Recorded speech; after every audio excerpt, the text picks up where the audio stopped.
Nous étions à Mare Monte, à 20 minutes environ à pied par la plage du petit village de Georgiopolis.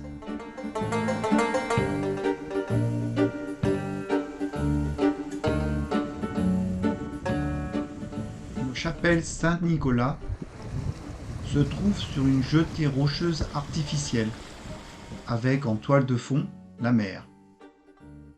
C'est certainement l'une des attractions les plus photographiées de Georgiopolis. Steak frites. Faut pas s'arrêter, hein. C'est une vidéo, hein.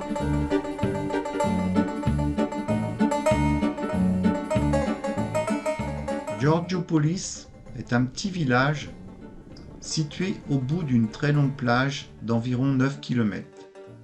Il reste très attrayant avec son petit port de pêche, sa rivière, ses grands eucalyptus et sa place principale. Il est considéré comme l'une des plus belles places de village de Crète.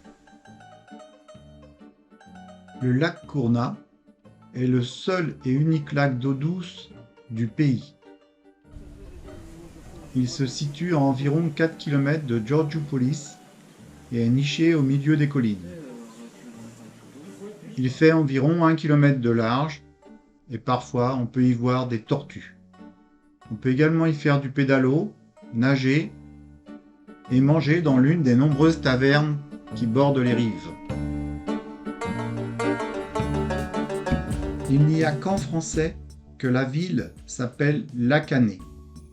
En grec, c'est plutôt Chania ou Ania et se prononce Rania. Lors de la messe de funérailles, le couvercle du cercueil est, comme lors des visites à la maison, est placé dehors. Notons que l'Église chrétienne orthodoxe grecque interdit la crémation, car elle croit à la continuation de la vie après la mort. Le port, fermé par une grande jetée, se terminant par le phare égyptien. Au départ de la jetée se trouve la forteresse Firkas, qui abrite aujourd'hui le musée maritime. Il s'agit de l'ancien quartier général des forces armées de Lakané qui surveillait autrefois le port.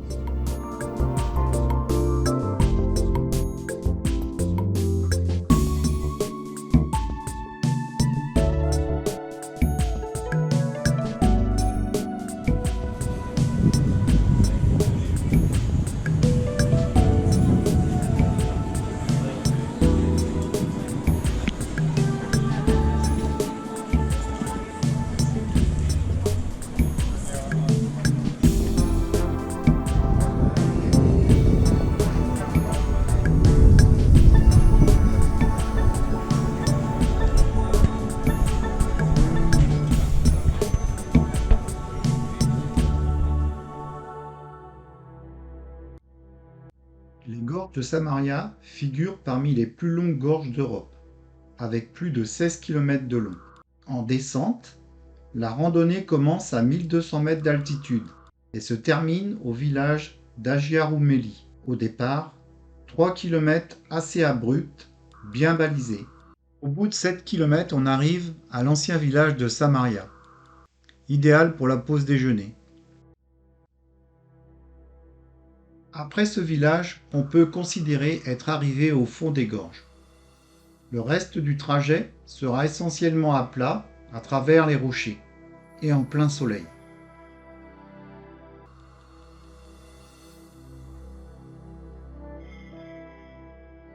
Au bout d'environ 11 km, on arrive aux portes de fer, l'endroit le plus étroit des gorges, à peine 3,50 m de large et plus de 300 mètres de haut.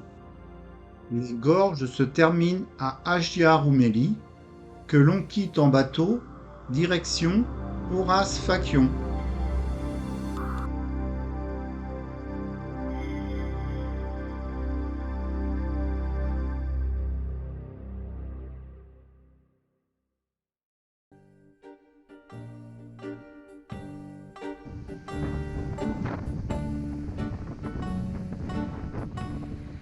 Le village de Horas Fakion est surtout le point d'arrivée pour ceux qui reviennent des gorges de Samaria en bateau. Mais c'est également le départ vers le petit village de Loutro, quand la mer est navigable.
Le monument le plus célèbre de Spili est les fontaines vénitiennes du Lion. Ce monument comprend 25 têtes de lion, chacune jaillissant d'une eau cristalline provenant des sources du mont Psiloritis. Phaistos est une ancienne ville de Crète, déjà occupée au Néolithique vers 3000 ans avant Jésus-Christ. Matala est une petite station balnéaire qui, dans les années 60-70, était le plus grand repère hippie de l'île.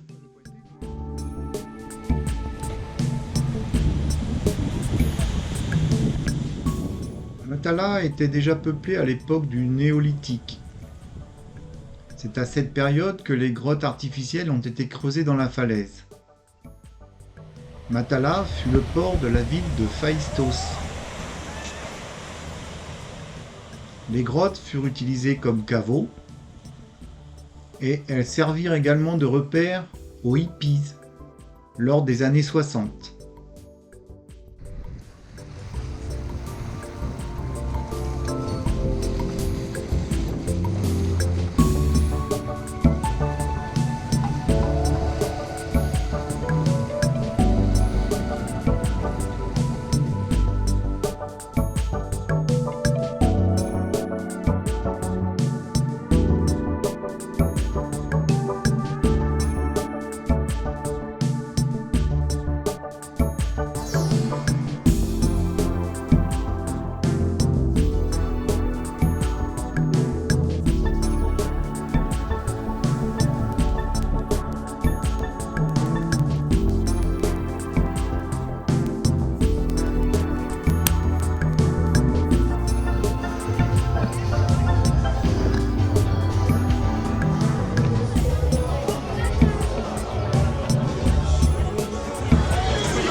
Après l'entrée assez étroite, un système de passerelles métalliques permet aux visiteurs de circuler légèrement au-dessus du sol.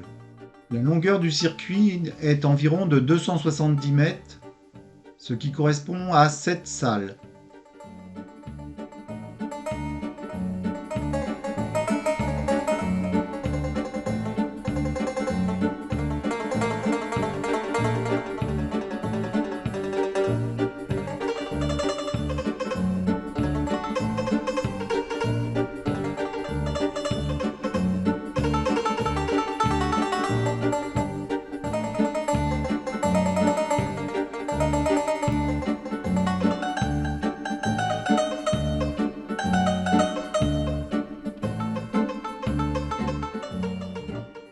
raki s'obtient par la distillation du marc de raisin.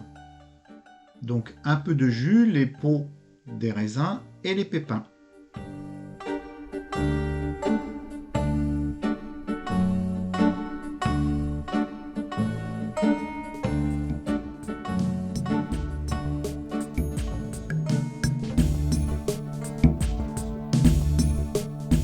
À Réquimnon, on peut voir la forteresse vénitienne édifiée au XVIe, faire une balade le long du port vénitien et de la jetée qui mène au phare égyptien.